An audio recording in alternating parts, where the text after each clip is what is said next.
샬롬 샬롬 샬롬 샬롬. 하나님 사랑합니다. 여러분 주 안에서 사랑합니다. 시편 말씀 여러 번 우리가 반복해서 묵상했던 말씀이긴 하지만 시편과 마태복음을 번갈아 가면서 새벽에 하나님 앞에서 함께 은혜를 나누고자 합니다. 오늘 여러분들 잘 아시는 시편 1편 1절에서 6절의 말씀, 나는 복이 있는 사람입니다. 1절에 보면 복 있는 사람은 어떻게 한다라고 나와 있죠. 악인의 꾀를 따르지 아니하며 죄인들의 길에 서지 아니하며 오만한 자들의 자리에 앉지 아니하고 오직 야훼의 율법을 즐거워하여 그의 율법을 주야로 묵상하는도다 말씀합니다. 그는 그러한 자들은 시냇가에 심은 나무가 철을 따라 열매를 맺으며 그 잎사귀가 마르지 아니한 같으니 그가 하는 모든 일이 다 형통하리로다. 그런데 이제 악인은 그렇지 아니하며 하고 반대적으로 나타나죠. 오직 바람이 나는 겨와 같다라는 거죠. 이리 흔들리고 저리 흔들리고 날아다닙니다. 그러므로 악인들은 심판을 견디지 못하며 죄인들이 의인들의 모임에 단연히 들지 못하고 무릇 의인들의 길은 여호와께서 인정하시나 악인의 길은 망한다. 이렇게 비교해서 말씀하고 있습니다. 복 있는 사람, 복은 영생을 의미하죠. 우리가 복 있는 사람, 복 받았다 그러면 세상에서 아주 잘 산다 이렇게 생각을 하는데 사실은 복 있는 사람은 영생을 의미합니다. 시편 133편 3절에도 이렇게 말씀하고 있죠. 또 본절에 복 있는 사람이란 하나님과 영원히 함께하기를 원하는 사람을 말씀하죠. 2절에 보면은 율법을 즐거워한다 말씀합니다. 율법은 야훼를 경외하는 법이고 택한 자와 맺은 언약의 말씀을 말씀하고 있습니다.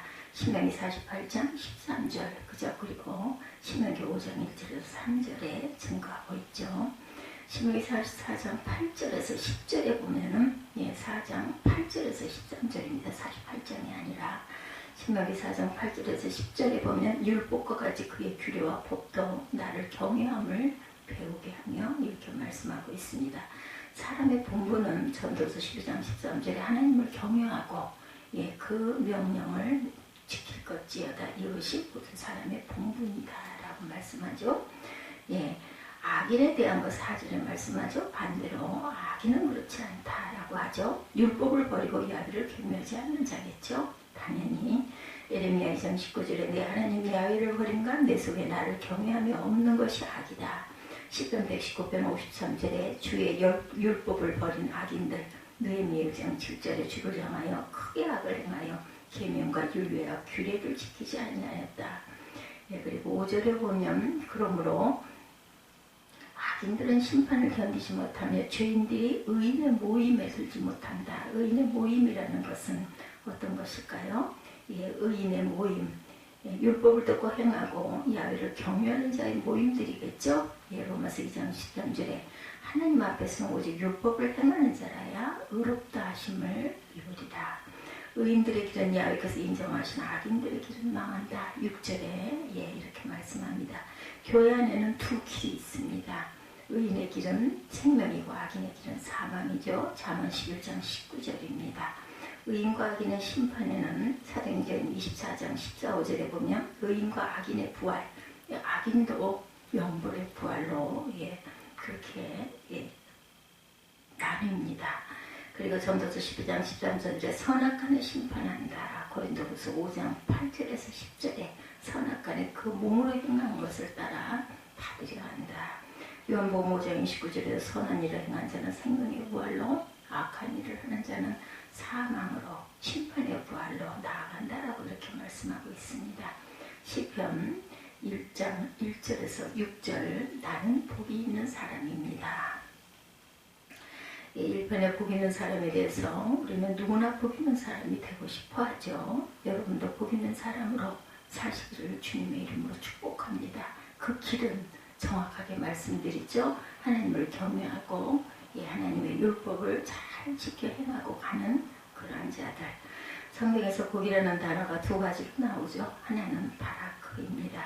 구약에만 415번 정도 쓰였어요. 바라크는 하나님께서 누군가를 축복하시거나 신적 권위를 가지고 사람들에게 복을 내려줄 때 사용합니다. 사람들의 행위 이전에 하나님과의 주권적인 선택과 은혜로 주시는 복이죠. 쉽게 말하면 이 복은 하나님을 믿는 자, 예수를 믿는 자에게 주어지는 복입니다. 모세는 이스라엘 백성들에게 너희는 행복한 사람이라 복된 자라고 선언하죠. 신명기 33장 29절에 보면 이스라엘아 너는 행복한 사람이로다. 야훼의 구원을 너와 채워든 백성이 누구냐? 그는 너를 돕는 방패시오 내 영광의 칼이라 말씀하죠. 내 대적이 내게 복종하리니 내가 그들의 높은 곳을 밟으리로다. 첫째, 야훼의 구원을 받는 사람이기 때문에 행복자입니다. 둘째, 야훼께서는 너를 돕는 방패와 영광의 칼이 되시기 때문에 행복한 사람이죠. 셋째, 야훼께서 너희 원수를 너에게 복종하게 하시고 너희는 그들의 땅을 밟게 하실 것이기에 행복한 사람입니다. 이 복은 혈통적으로 이스라엘 사람이라고 받는 복이 아니죠. 예수님을 믿음으로 영적인 이스라엘 사람이 된 사람만이 받는 행복한 사람. 그 사람들이 누굽니까? 바로 저와 여러분입니다. 우리가 영적인 이스라엘 사람 교육계 이 말씀대로 우리는 행복한 사람이죠. 우리가 예수를 믿는 순간 아브라함의 자손이 되었고 아브라함과 함께 복을 받는 자가 되었어요.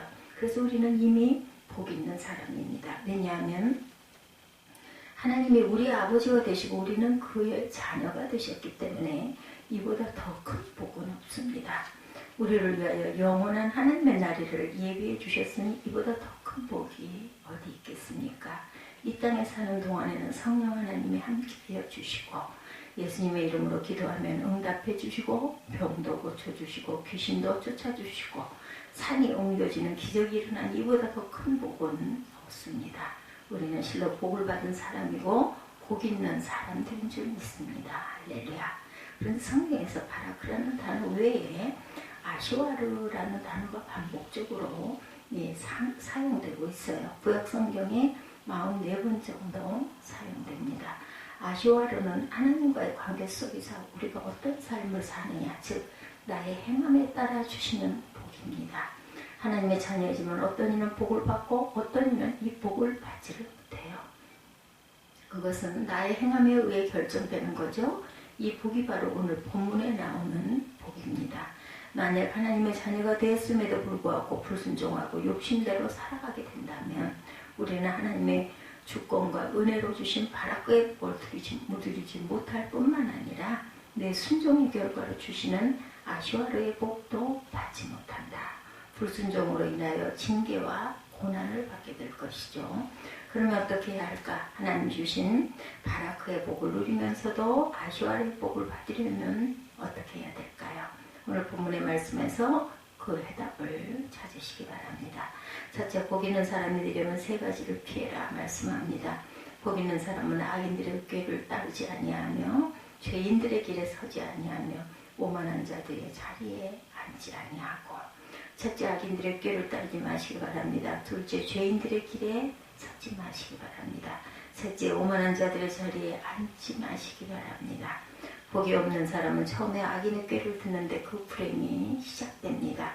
왜냐하면 악인의 꾀를 자꾸 들으니 악한 마음이 생겨서 죄인의 길에 서게 되죠. 그리고 결국 오만한 자의 자리까지 앉게 됩니다. 현대의 격언의 말이 생각을 낳고 생각이 행동을 낳고 행동이 습관을 낳고 습관이 인생을 결정하게 된다는 말이 있어요. 성경과 일치하는 교훈입니다. 세 가지를 피하려면 주야로 말씀을 묵상해야 합니다. 복이 있는 사람이 되려면 위의 세 가지를 피해라. 세 가지를 피하려면 어떻게 해야 할까? 시편 1편 2절에 오직 야훼의 율법을 즐거워하며 그 율법을 묵상하는도다. 첫째, 세 가지를 피하는 길은 야훼의 율법뿐이다 이렇게 말씀하죠. 즉 성경 66권 하나님의 말씀만이 세 가지를 피할 수 있는 해답이다. 하나님은 누구보다 우리의 연약한 체질을 잘 아십니다. 우리가 아무리 노력한다 해도 우리 힘으로 세 가지 잘못된 길을 피할 수 없다는 것을 잘 아십니다. 그래서 그 길을 우리에게 주셨어요. 오직 야훼의 율법이죠. 그 율법만이 우리로 하여금 악인의 길을 피하게 하고 죄인의 길에 서지 않게 하고 교만한 자의 자리에 앉지 않게 해주실 것을 약속하셨어요. 오직 야훼 율법만이 해답입니다. 할렐루야. 둘째, 야훼 율법을 즐거워해야 한다 말씀하죠. 우리는 부모님을 사랑합니다. 왜냐하면 부모님은 내게 너무 고맙고 소중한 분이시기 때문입니다. 그런데 오직 야훼 율법만이 나를 복 있는 걸로 이끈다면 우리는 당연히 율법을 소중하게 여기고 사랑할 것입니다. 세 가지 잘못된 것을 피하는 방법이 오직 야훼 율법뿐이라는 진리를 믿으십니까? 아멘. 네. 그럼 여러분도 야훼 율법을 즐거워하고 사랑하고 기뻐하실 줄 믿습니다. 믿음의 선진들은 모두 다 야훼 율법을 즐거워하고 사랑하고 기뻐했습니다. 예를 들면 다윗은 누구보다 야훼 율법을 즐거워했어요. 그런 야훼 율법에 대해서 이렇게 고백합니다. 시편 19편 7절에 여호와의 율법은 완전하여 영혼을 소생시키며 야훼의 증거는 확실하여 우둔한 자를 지혜롭게 하며 시편 19편 8절에 야훼의 교훈은 정직하여 마음을 기쁘게 하고 야훼의 계명은 순결하여 눈을 밝게 하시도다. 시편 19편 9절에 야훼를 경외하는 눈은 정결하여 영혼까지 이르고 야훼의 법에 진실하여 다 의로우니 금곧 많은 순금보다 더 사모할 것이며 꿀과 꿀송이보다 더 달도다. 주의 종 이것으로 경고를 받고 이것을 지킴으로 상이 크니이다 말씀합니다. 다윗은 야훼의 율법이 내 영혼을 소생시키고 지혜롭게 하고 마음을 순결하게 하고 눈을 밝게 하는 유익이 있다 이렇게 말씀하죠. 그래서 자기에게는 꿀과 송이 꿀보다 더 달고 순금보다 더 소중하다라고 고백합니다. 유대인들이 지금도 어린 자녀를 양육할 때 이런 방법을 사용해요. 아기를 기어다닐 수 있게 되면 아기 앞에 성경을 놓습니다. 아기들이 기어다닐 때가 되면. 그리고 성경 끝에 겉에다가 꿀을 발라놓아요. 아기는 이 시기에 엉금엉금 기어서 소리 잡히면 그것을 입으로 가져갑니다. 본능이죠. 아기는 자기 앞에 놓은 성경책을 향해서 열심히 읽어서 그 성경을 움켜쥐고 입으로 가져갑니다. 너무 크면 입이 다가가겠죠. 그때 아이는 성경에 말해진 꿀을 먹고는 눈이 커집니다. 와, 너무 달고 맛있어요. 3살 버릇이 어떻게한다는 말인데 아이는 어릴 적 이 경험이 머리에 새겨집니다. 그래서 평생 성경을 보거나 성경 말씀을 들을 때는 자꾸 입에 침이 고입니다. 조건 반사적인 행동이죠. 왜 이렇게 했을까요? 유대인들은 자신들이 모두 다윗처럼 야훼 율법을 꿀과 송이꿀보다 더 달게 여길 정도로 즐거워하기를 원했던 것이죠. 여러분도 다윗처럼 야훼 율법을 꿀과 송이꿀보다 더 달게 여기며 즐거워하시기를 바랍니다. 예레미야 선지자도 야훼 율법을 즐거워했어요. 그는 고백합니다. 예레미야 15장 16절에 만군의 하나님 야훼시여 나는 주의 이름으로 일컬음을 받는 자라. 내가 주의 말씀을 얻어 먹었사오니 주의 말씀은 내게 기쁨과 내 마음에 즐거움이오나. 예레미야는 자신이 하나님의 선지자로 일컬음을 받은 사람이라고 합니다. 우리도 예수님의 이름으로 일컬음을 받은 사람들이죠. 크리스천은 예수의 제자, 예수를 닮은 사람들이라는 뜻이기 때문입니다. 그러므로 우리도 예레미야와 같은 고백을 하십시다. 주의 말씀은 내게 기쁨과 내 마음의 즐거움입니다. 아멘. 셋째, 야훼 율법을 주야로 묵상해라. 주야라는 건 밤낮이죠. 복 있는 사람이 되려면 3가지를 피해야 한다. 피해야 할 것은 오직 피하는 길은 오직 야훼 율법뿐입니다. 이 진리를 깨닫는 자는 야훼 율법을 즐거워할 것이다. 단지 즐거워하고 소중하게 여기는 것을 그칠 것이 아니라 야훼 율법에 담긴 교훈을 주야로 묵상하라고 말씀합니다. 여기서 묵상이라고 하는 것은 단지 귀로만 듣는 것이 아니죠. 성경을 소리내어 읽고 그 의미를 생각하는 것. 한 번 하고 그치는 것이 아니라 반복적으로 해야 하는 것이죠. 마치 소가 여물을 먹고 되새김질하듯이 말씀의 의미를 생각하면서 되새기라는 뜻입니다. 왜 주야로 묵상을 해요? 주야로 묵상할 때 우리는 악인의 꾀를 듣는 것이 아니라 선인의 꾀를 듣게 되겠죠? 주야로 묵상하면. 그리고 의인의 길에 서게 되고 겸손한 자의 자리에 앉게 됩니다. 야훼 율법, 하나님의 말씀이 우리를 지배하게 되고 자연스럽게 말씀의 교훈을 따라서 살아가게 됩니다. 주의 뜻이 하늘에서 이루어진 것까지 땅에서도 이루어지도록 순종합니다. 하나님이 나를 용서하신 것까지 나도 다른 사람을 용서하고 사랑하며 살게 됩니다. 주야로 한다는 것은 습관이죠. 습관은 상당히 중요합니다. 우리가 주야에 꼭 하는 습관, 아침에 일어나 양치질하고 세수하고 저녁에 자기 전에 양치질과 세수를 하게 되죠. 또는 샤워를 하게 됩니다. 왜 꼭 합니까? 육체의 건강을 위해서 필요하기 때문에 합니다. 그런데 우리는 영혼의 건강을 위해서도 꼭 해야 할 습관이 있어요. 그게 바로 야훼의 율법을 주야로 묵상하는 것입니다. 하나님은 이스라엘 민족에게 이 습관을 갖도록 하시고 이런 방법을 명령하셨어요. 시편 6편 6절부터 보면 오늘날 내가 네게 명하는 이 말씀을 너는 마음에 새기고 내 자녀에게 부지런히 가르치며 집에 앉았을 때든지 길에 행할 때든지 누웠을 때든지 일어날 때든지 이 말씀을 강론할 것이며 너는 또 그것을 내 손목에 메어 기호를 삼으며 내 미간에 붙여 표를 삼고 또 내 집 문설주와 바깥문에 기록할지니라. 유대인들은 아직까지 이 방법을 그대로 실천하고 있습니다. 집안 곳곳에 성경 구절을 붙여놓습니다. 안식일이 되면 남자들은 성경을 손가락에 메고 팔뚝에 감습니다. 이마에도 붙입니다.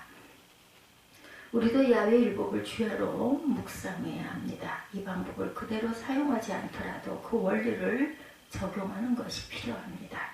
여러분의 집에 성경 구절을 액자로 만들어 곳곳에 걸어놓는 것이 좋습니다. 교회에서 제작한 달력에 말씀이 있으니 그 말씀을 한 번씩 보고 읽는 것도 좋을 것입니다. 특히 길이요 진리요 생명이 있은 예수님이 전해주는 복음서를 더욱더 묵상해야 합니다. 매일 아침과 저녁에 성경 본문을 소리내어 읽으시기 바랍니다. 묵상한 내용을 노트에 적어보기도 하고 말씀을 실천한 내용을 기도하시기 바랍니다. 때로는 너무 바쁠 때가 있어 많은 시간을 할애하지 못한다면 주기도문을 그 주기도문의 말씀을 외우면서라도 하시기 바랍니다. 주기도문에는 하나님이 원하시고 기뻐하시는 것이 함축되어 담겨 있습니다. 주기도문을 고백하면 하나님의 뜻을 마음에 새기게 되고 기도하게 되고 그렇게 살게 됩니다. 과거의 성경책만 이 야훼의 율법을 가까이 할 수 있는 수단이었지만 요즘은 야훼의 율법을 주야로 묵상하는 많은 좋은 수단들이 많죠. 방송, 인터넷 방송, 기독교 방송, 핸드폰에 담긴 성경 프로그램, 큐티 프로그램 등 너무나 좋은 수단들이 많이 있습니다. 우리가 복 있는 사람이 될 수 있는 오직 유일한 길은 세 가지 길을 피하는 것. 피하는 유일한 방법은 무엇입니까? 오직 야훼의 율법만이 해답입니다. 그러므로 여러분은 야훼의 율법을 즐거워하여 그 율법을 주야로 묵상하시기 바랍니다. 그래서 복 있는 사람이 되시기를 주님의 이름으로 축복합니다. 복 있는 사람의 삶은 어떠할까요? 세 가지 잘못된 길을 피하고 야훼의 율법을 즐거워하며 그 율법을 주야로 묵상하면서 우리가 선인의 꾀를 따르고 악인의 길에 들어서지 않고 겸손한 자의 자리에 앉게 됩니다. 그러다 보면 복 있는 사람이 저절로 되겠죠. 복 있는 사람의 삶은 세 번째, 그는 시냇가에 심은 나무가 철을 따라 열매를 맺고 그 잎사귀가 마르지 아니한 같으니 그가 하는 모든 일이 형통합니다.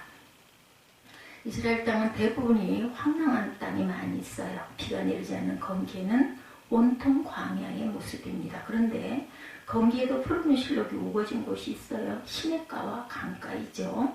시냇가는 건기에는 물이 흐르지 않을 수 있지만 건천이라고 하죠. 건천이라도 땅 밑으로는 물이 흐릅니다.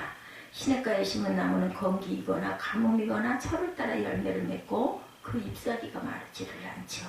한번 상상해 보십시오. 주변은 황량한데 시냇가 주변만 풀이 나고 그리고 나무가 잎이 무성합니다. 열매가 주렁주렁 열려 있습니다. 시냇가에 심은 나무는 누군가 의도적으로 심은 나무입니다. 이것은 하나님이 자기 백성을 시냇가에 심겨진 나무처럼 그렇게 하시겠다는 약속의 말씀입니다. 인생에서 가뭄과 기근과 같은 환난의 때가 있을지라도 보호해 주시고 지켜주시고 풍성한 결실을 주시겠다고 하시는 약속의 말씀. 여러분이 시냇가에 심겨진 나무가 되시기 바랍니다. 반대로 복이 없는 사람의 삶은 사절이죠. 악인은 그렇지 아니하며 오직 바람에 나는 겨와 같도다.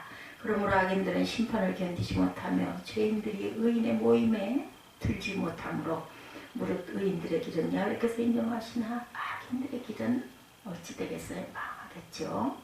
이 말씀들을 읽는 것만으로 마음이 서늘하지 않으십니까? 여러분들. 네. 그런데 우선 이해하는 것이 여기서 나오는 악인들은 근본적으로 하나님과 예수를 믿지 않는 사람들이죠. 이 사람들은 하나님의 진노를 피할 수 없고 영원한 멸망의 형벌을 받을 사람들입니다. 우리와는 거리가 먼 말씀이지만 경계로 삼을 필요가 있죠. 만약 우리가 악인의 꾀에 빠져 불순종하는 살게 되면 하나님의 사람의 매와 인생 채찍으로 징계하시기 때문이죠. 네, 죄로 인한 고난이 있을 수 있습니다. 부분적으로 바람에 날리는 겨와 같은 삶을 살게 됩니다. 다윗의 삶에도 그런 경우들이 있었어요. 그래서 그 경계로 참을 필요가 있었습니다. 우리는 성경에 나오는 두 가지 복 가운데 바라크와 하나님이 주권적인 선택과 은혜를 주시는 복, 예수를 믿고 하나님의 자녀가 되는 복이죠. 또 다른 복을 예배해 주셨어요. 아시와르의 복입니다. 세 가지가 잘못된 길을 피할 때 주시는 복. 피하는 방법은 오직 야훼의 율법을 즐거워하여 주야로 묵상하는 길입니다. 그렇게 하면 말씀대로 우리가 살아가게 되죠. 시냇가에 심겨진 나무처럼 아무로도 열매를 맺게 됩니다. 이 땅에서는 평안과 형통과 기쁨의 삶이 되는 복입니다. 하늘에서 빛나는 면류관, 영광의 면류관, 의의 면류관을 씌워주시는 영원한 복. 여러분은 바라크의 복뿐만 아니라 아시와르의 복까지 받아서 누리시는 복 있는 사람들이 되시기를 주님의 이름으로 축복합니다. 복 있는 사람은 어떤 사람이라고요? 영생을 받는 사람입니다. 133편의 3절에 영생이로다 하고 우리가 고백하죠. 이런 복을 누리시는 축복이 저와 여러분에게 함께 하시기를 주님의 이름으로 축복합니다.